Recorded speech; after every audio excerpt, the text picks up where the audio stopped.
خریدا تو غلام نے اپنے مالک کے سامنے 3 شرطیں رکھی۔ پہلی یہ کہ جب نماز کا وقت آئے تو آپ مجھے نہ روکیں، دوسری یہ کہ آپ صرف دن میں مجھ سے خدمت لے سکیں گے، رات میں نہیں، تیسری یہ کہ میرے رہنے کے لیے کوئی ایسا کمرہ عنایت کر دو جو میرا پسندیدہ ہو اور دوسرے شخص کو اس میں آنے کی اجازت نہ ہو۔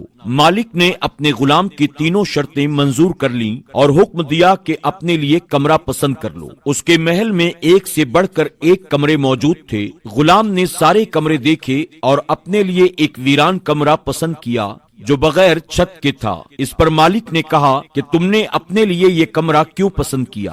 غلام نے کہا شاید آپ کو معلوم نہیں کہ ویران جگہ اللہ کے ذکر سے آباد ہو جاتی ہے۔ اس کے بعد غلام نے اس کمرے میں رات کو رہنا شروع کر دیا۔ رات کو غلام آزاد رہے گا یہ بات تو پہلے ہی طے ہو گئی تھی۔ کچھ وقت کے بعد مالک نے اپنے کچھ دوستوں کو دعوت پر بلایا تھا۔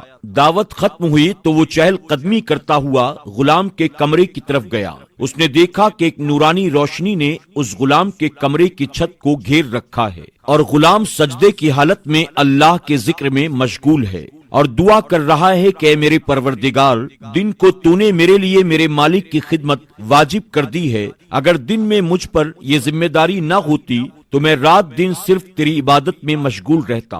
وہ مالک صبح تک یہ منظر دیکھتا رہا۔ چنانچہ صبح ہوتے ہی وہ نورانی روشنی آسمان کی طرف واپس چلی گئی اور چھت بند ہو گئی۔ مالک نے سارا ماجرا اپنی بیوی کو بتایا۔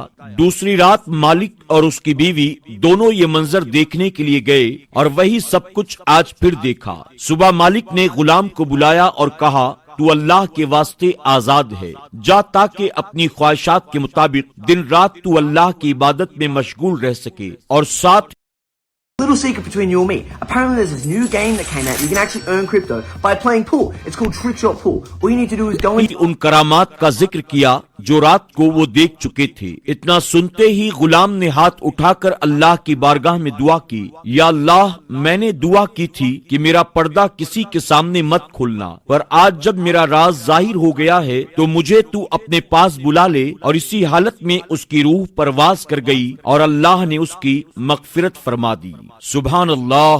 ناظرین اکرام، غور کریں کہ کل تک جو لوگ اللہ کی عبادت کرتے تھے ان کی یہ تمنا ہوتی کہ یہ راز زندگی بھر پوشیدہ رہے اور کوئی نہ جان سکے کہ میں کتنا بڑا عابد یا اللہ کا نیک بندہ ہوں۔ لیکن آج ہمارا اور آپ کا حال یہ ہے کہ ہم چھوٹی سی چھوٹی نیکی بھی اگر کرتے ہیں تو ہماری تمنا یہ ہوتی ہے کہ لوگوں میں ہماری نیکیوں کا چرچا ہو جائے۔ اللہ تبارک و تعالیٰ ایسی عبادات کو ہرگز پسند نہیں کرتا جس عبادت میں دکھاوا شامل ہو۔ اللہ تبارک و تعالیٰ اپنے بندوں کی بے ریا عبادت کو بہت پسند فرماتا ہے۔ اللہ رب العزت کی بارگاہ میں دعا ہے کہ میرا کریم ہم سب کو دکھاوے کی عبادت سے بچائے اور بے ریا عبادت کر کے اسے راضی کرنے کی توفیق عطا کرے، آمین یا رب العالمین۔